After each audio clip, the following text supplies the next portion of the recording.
Have you ever noticed how often you say very without even thinking about it? Like, very tired, very hungry, very good, very bad.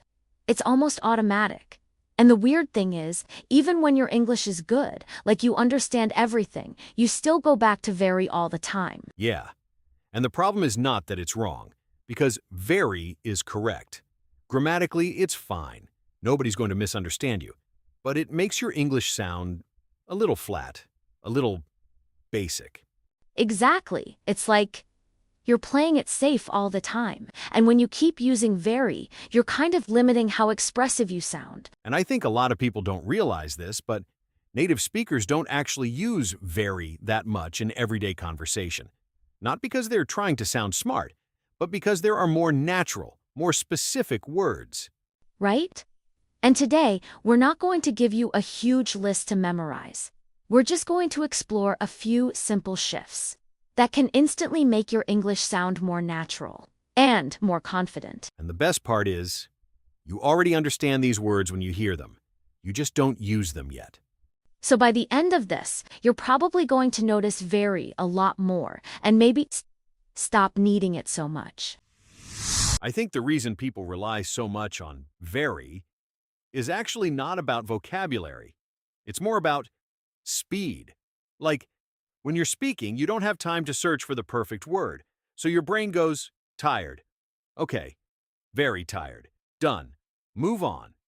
Yes, it's like a shortcut. And when you're a little nervous or when you're not fully confident, you go for the safest option. Always. Exactly. Because saying very tired feels safe. But saying something like exhausted? There's a tiny moment where you think, wait, is that correct? Should I use that? And that tiny moment is enough to make you avoid the word. So you go back to what feels comfortable. And this is where it gets interesting, because you probably know the word exhausted. If I say, I was exhausted yesterday, you understand it immediately. But when it's your turn to speak, it disappears. Yeah, it's like your brain hides it from you. So instead of thinking, I need more vocabulary, what's really happening is, I don't trust the vocabulary I already have. That's such a big difference, because now we're not talking about learning, we're talking about using. Exactly. So let's make this really simple. Instead of saying, very tired gives, you can say exhausted. And notice something important here. Exhausted is not a difficult word. It's actually very common. You hear it all the time. Same thing with very hungry gives starving. Or very cold, freezing. And what's interesting is, these words don't just replace very, they carry more emotion. Yes, when you say, I'm very tired, it sounds neutral. But when you say I'm exhausted, we can feel it. There's intensity. There's personality. And that's what makes someone sound more fluent. Not perfect grammar, but clear, natural expression. And here's something really important.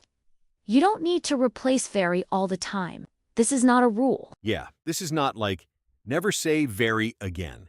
That's not the point. The point is having options. Because when you have options, you don't feel stuck. And when you don't feel stuck, you speak more. And when you speak more, you improve faster. So this is actually not about one word. It's about breaking that pattern of always choosing the safest thing. Yeah, it's like a small shift. That changes how you see your English. Now, let's look at a few more. Because once you start noticing this, you'll see it everywhere. Okay, let's take another one that I hear all the time. Very good. Oh, that's a classic. Everything is very good. Yeah, food is very good. The movie is very good. Your English is very good. Everything is just very good. And again, it's not wrong, but it doesn't really say much. Exactly, because very good can mean anything. So instead of that, you can say things like amazing, great, fantastic, incredible. And notice how each one feels a little different. Like, if you say the movie was amazing, that feels strong. But if you say it was great, it's still positive, but more relaxed. And this is something people don't always realize.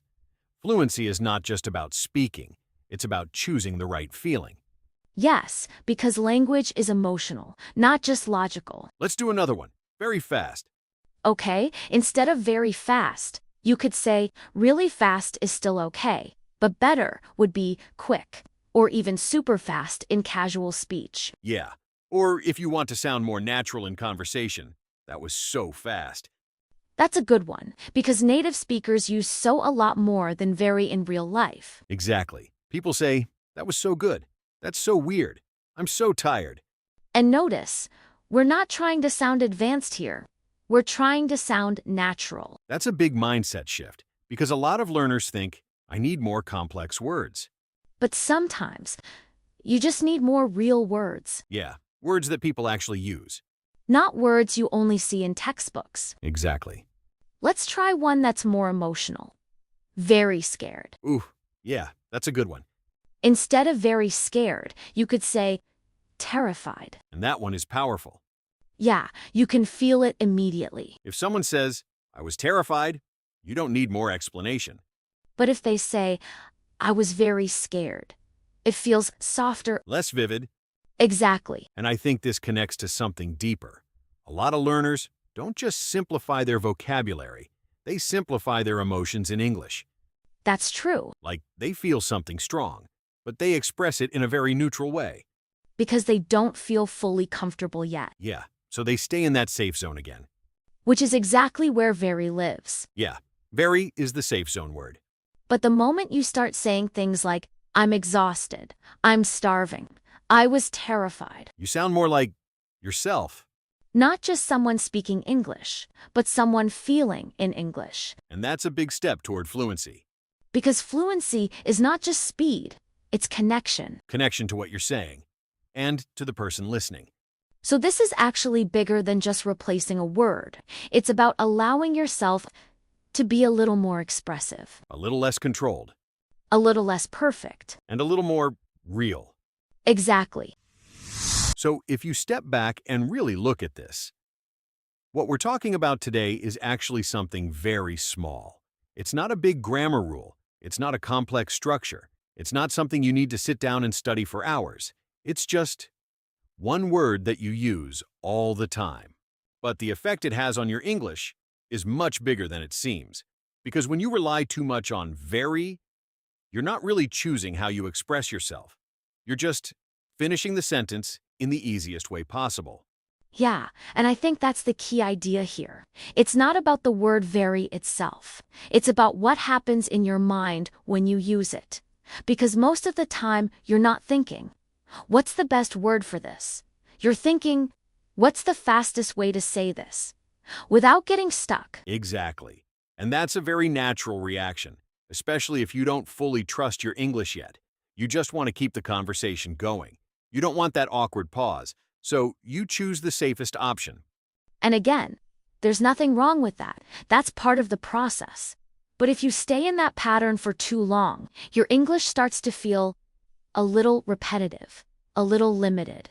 Like you're always saying things at the same level. Yeah, it's like everything stays in the same emotional range. Nothing feels really strong. Nothing feels really specific. It's all just very this, very that. And the interesting part is, you already have the words to change that. That's what makes this different from most learning problems. You don't need to go out and learn 50 new adjectives.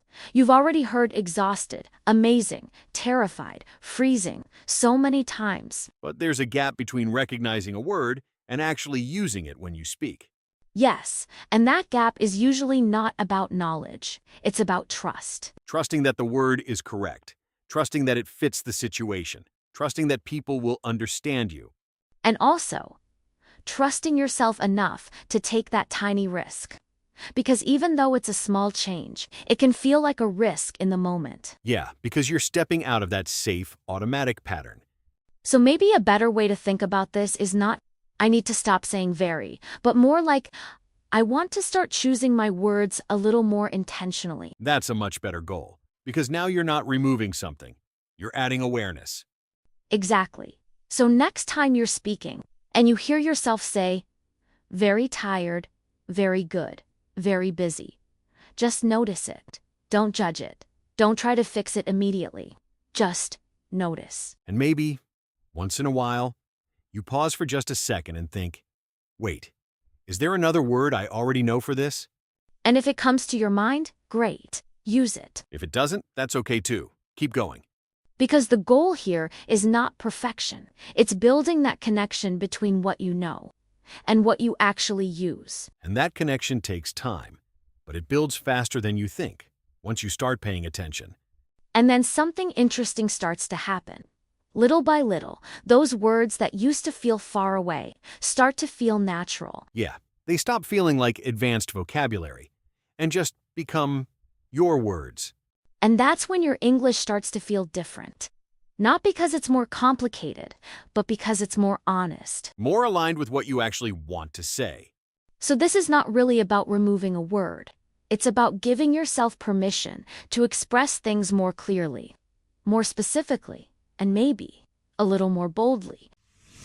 So here's something you can do after this video. Very simple.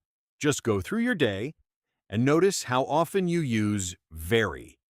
Not to change it, just to become aware of it. And if you want, you can even challenge yourself a little. Pick one situation today, just one, where you try to replace it with something more natural. That's it. No pressure, no big goal, just one small shift. And if you do that, you'll start to feel the difference. Not just in how you sound, but in how confident you feel when you speak. And if this helped you, we're going to keep exploring more things like this. Simple changes that make your English feel more natural and more like you. So, if that's what you're looking for, you can stay around. Yeah, no pressure. And remember, you don't need more words. You just need to start using the ones you already have.